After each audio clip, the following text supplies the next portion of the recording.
وہ دن جس کے لیے دن گنے جاتے رہے، وہ دن جس کے لیے دن گنے جاتے رہے، انشاءاللہ وہ مکمل ہونے والے ہیں اور انشاءاللہ مدینہ کی حاضری ملنے والی ہے۔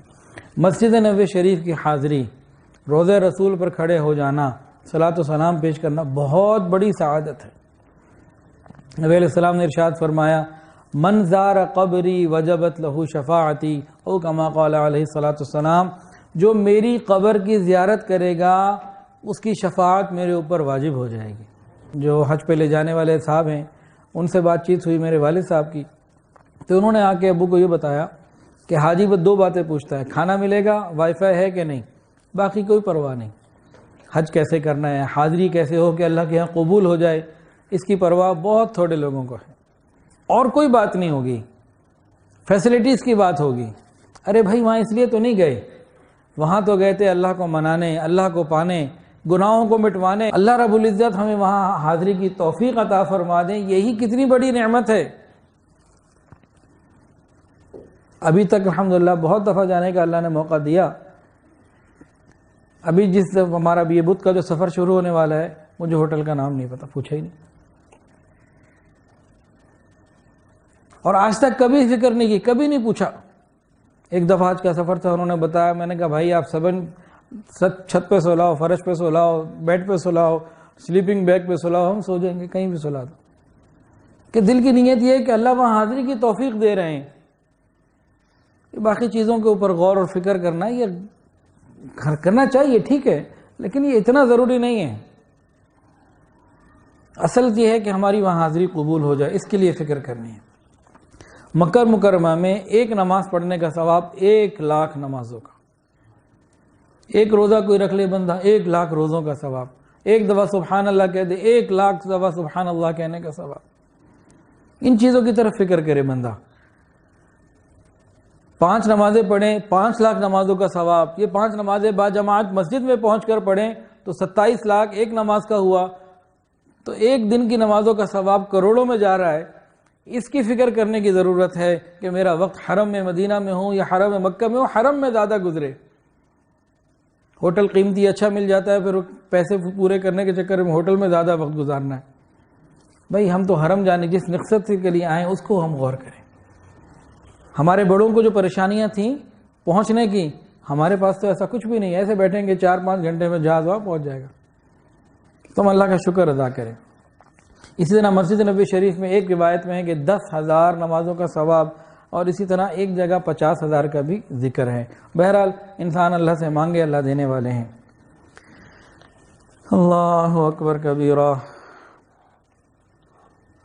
ہے نظر میں جمال حبیب خدا، جس کی تصویر سینے میں موجود ہے۔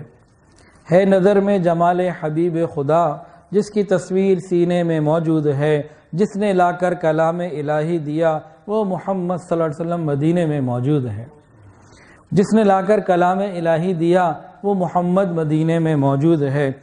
پھول کھلتے ہیں پڑھ پڑھ کے صلی علی، جھوم کر کہہ رہی ہے یہ باد صبا، ایسی خوشبو چمن کے گلوں میں کہاں، جو نبی کے پسینے میں موجود ہے۔ ہم نے مانا کہ جنت بہت ہے حسین، چھوڑ کر ہم مدینہ نہ جائیں کہیں۔ یوں تو جنت میں سب ہے، مدینہ نہیں، پر مدینے میں جنت موجود ہے۔ نبی علیہ السلام نے ارشاد فرمایا کہ میرے گھر اور ممبر کے درمیان کی جو جگہ ہے، یہ جنت کے ٹکڑوں میں سے ایک ٹکڑا ہے۔ ما بین بیتی و منبری روضۃ من ریاض الجنہ، کہ میرے گھر اور ممبر کے درمیان جو جگہ ہے جنت کا ٹکڑا ہے۔ ایک عالم نے جب یہ بیان کیا تو عجیب بات اس کے بعد فرمائی کہ بھئی جنت میں تو زندہ لوگ رہتے ہیں نا، تو نبی علیہ السلام کی قبر مبارک جنت میں ہے، تو آپ قبر میں حیات ہیں، جنت میں تو مردوں کا کام نہیں ہے۔ تو یہ جنت کا ٹکڑا ہے، ہمیں اس کی طلب ہو۔ اللہ اکبر کبیرہ۔ بنا لیا ہے بہاروں نے گھر مدینے میں، مہک رہی ہے فضائے حرم مدینے میں۔ حضور آپ کے قدموں میں مٹنے والوں کا ہجوم رہتا ہے شام و سحر مدینے میں۔ میں کیوں نہ منزل عقبا کی جستجو کر لوں، میں کیوں نہ منزل عقبا کی جستجو کر لوں، مجھے نصیب ہوا ہے سفر مدینے میں۔ یہ سمجھایا جا رہا ہے جو تمہیں مدینہ کا سفر مل رہا ہے یہ آخرت کی تیاری کرنے کی فکر کرو. میں کیوں نہ منزل عقبہ کی جستجو کر لوں، مجھے نصیب ہوا ہے سفر مدینے میں. یہ آرزو ہے میری اے حبیب رب جہاں. اللہ تعالیٰ سے انسان یوں کہے یہ آرزو ہے میری اے حبیب رب جہاں کہ میں جہاں بھی رہوں دل رہے مدینے میں. انسان اللہ تعالیٰ سے مانگے اے اللہ میں دنیا میں کہیں چلا جاؤں میرا دل مدینے میں رہے. کیونکہ اللہ والے کہتے تھے کہ انسان مدینہ میں رہے اور اس کا دل ملک میں اٹکا رہے، اس سے بہتر ہے کہ یہ اپنے ملک میں رہے اور دل مدینے میں اٹکا رہے. حج عمرے کی قبولیت کے بارے میں ایک علماء نے مثال اور دی ہے، نشانی بتائی ہے کہ جب انسان وہاں ہونا تو یہاں کو بھولا بیٹھا ہو.